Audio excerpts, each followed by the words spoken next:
Hello everybody, Jonathan Rayo here with Simplified Guitar, and in this lesson I want to go over some bar chord alternatives. Believe it or not, you can play the guitar for your entire life and never have to learn one bar chord. There are some tricks you can use with chord variations and the capo together to play in any key that you want without ever using a bar chord. And in my opinion, this is where beginners should start because bar chords are very intimidating.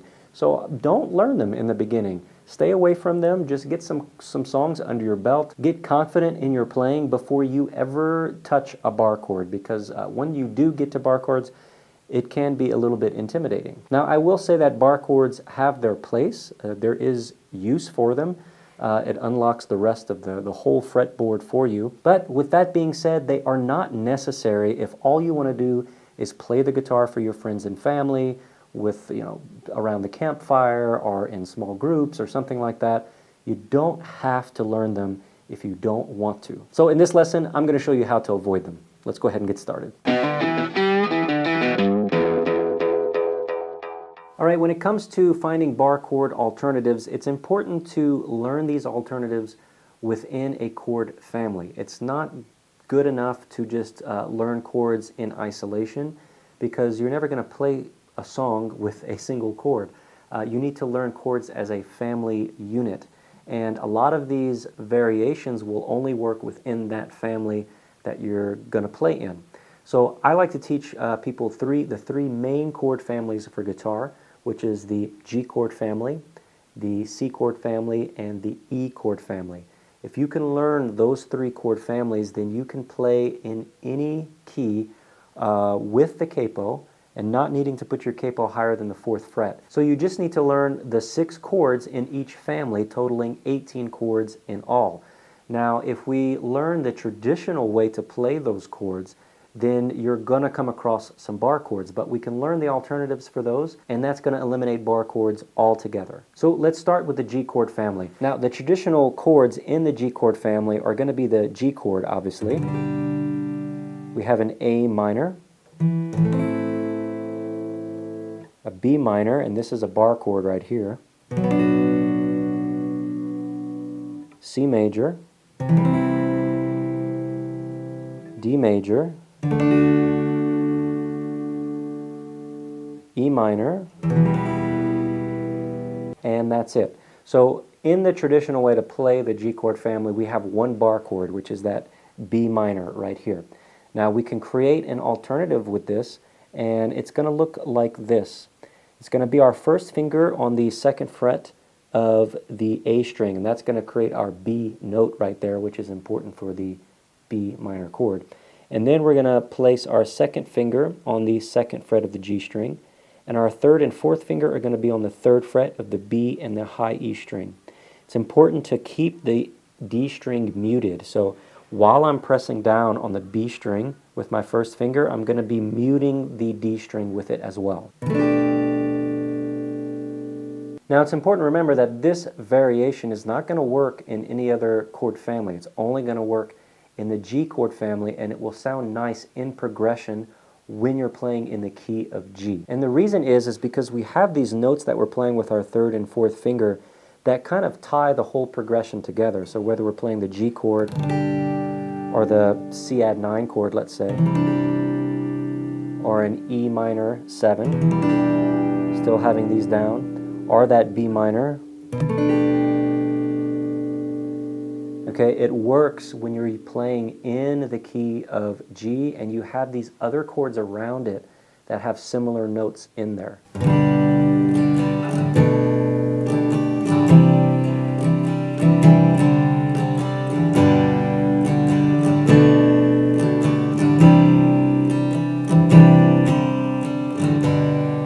Alright, so now you can play in the G chord family without any bar chords. Now let's move on to the C chord family. So with C, the traditional way to play the chords here, we have the C major, we have a D minor, we have an E minor, we have an F major, and here's our bar chord. There's another popular way to play the F, which is like this, but we're still barring the the high E and the B string with our first finger. So I'll get to another variation with that in just a second. Then we have a G major, then an A minor,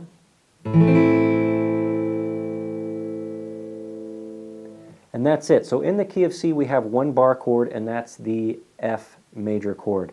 Now with either one of those, obviously this F major right here with the whole bar chord is going to be the hardest way to play that F major. The other one is a nice alternative, but you still have to bar that B and high E string.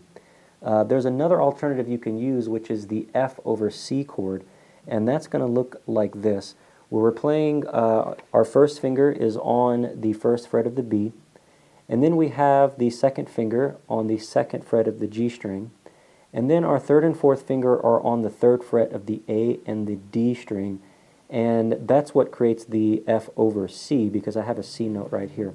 But this is another great way to play the F in the C chord family. Again, this is an F that you can only use in the C chord family, but it allows you to eliminate that bar chord when you're playing in the key of C.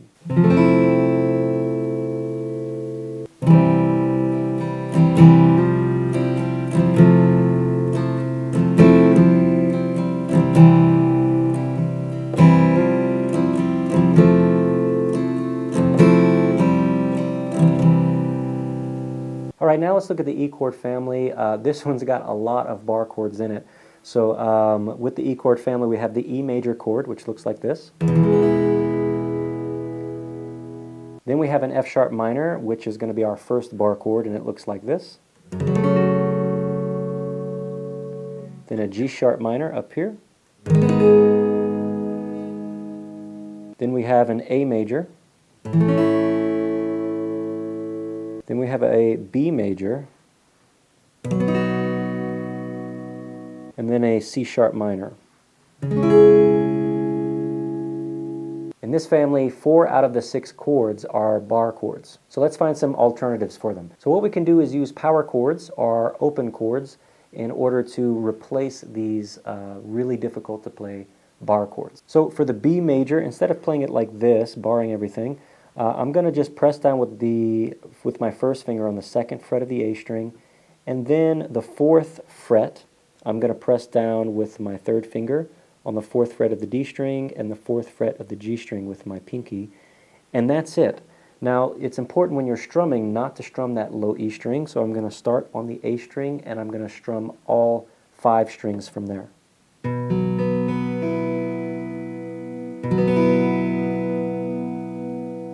Now this is called an open chord because we have that B and E string that are just going to remain open. Now this works fine in the E chord family because the B and the E notes are part of the E scale. So we can just keep those strings ringing, and it acts like a nice filler because the whole song is in the key of E, so it works. Now we're going to do the same thing for the C sharp minor.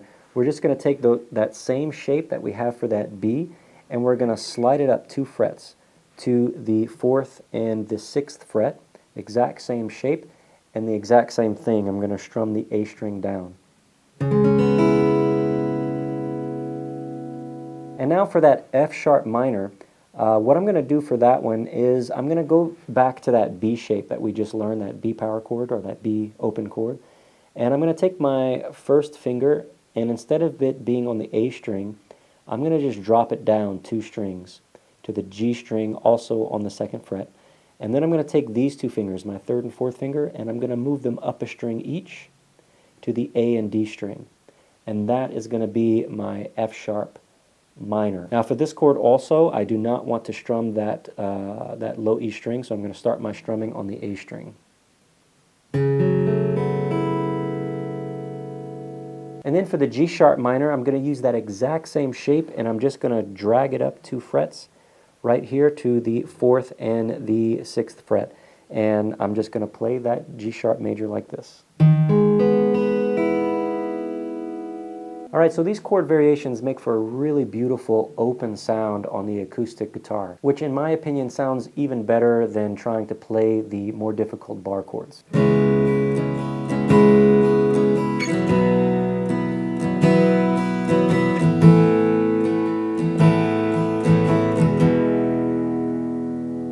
right, so those alternatives are going to replace all the bar chords in the 3 major families, so that's going to unlock for you thousands and thousands of songs. Now, I put these bar chord alternatives together in a cheat sheet available to my patrons, so if you're a patron, you can get that on my Patreon page. If you're not, you can click right up there in the corner or down below in the description to become a patron and get access to those. All right, I hope you enjoyed this lesson, and I look forward to seeing you in the next one. Take care.